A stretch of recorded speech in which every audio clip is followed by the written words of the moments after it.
మరో అరుదైన ప్రయోగానికి ఇస్రో సిద్ధమైంది. ఈ సాయంత్రం 4:10 శ్రీహరికోట నుంచి geosynchronous satellite launching vehicle rocket నింగిలోకి దూసుకుపోనుంది.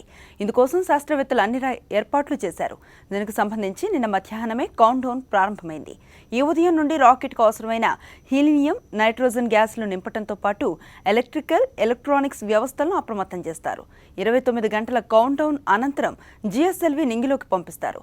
ఇస్రో చైర్మన్ ఏఎస్ కిరణ్ కుమార్ బుధవారం సాయంత్రమే షార్కు చేరుకొని కౌంట్ డౌన్ ప్రక్రియను సమీక్షించారు. రాకెట్కు తుది విడత తనిఖీలను నిర్వహించారు. 250 కోట్ల వ్యయంతో ఇస్రో ఈ ప్రయోగాన్ని చేస్తోంది. ఇప్పటికే నమూనా రాకెట్కు తిరుమలలో ప్రత్యేక పూజలను జరిపారు శాస్త్రవేత్తలు. భూమిపైనే కాకుండా సముద్రాల్లోని ఏర్పడే విపత్తులను ముందుగానే పసికట్టి హెచ్చరించేలా వాతావరణాన్ని అధ్యయనం చేసేందుకు ఇన్సాట్ 3DR అనే ఉపగ్రహాన్ని జిఎస్ఎల్వి F-05 రాకెట్ ద్వారా కక్షలోకి ప్రవేశపెడుతూ ఉన్నారు. భూమిపైన, సముద్రాలపై జరిగే మార్పులను ఛాయాచిత్రాలు తీసేందుకు వీలుగా 6 ఛానల్ ఇమేజర్ను ఉపయోగిస్తూ ఉన్నారు.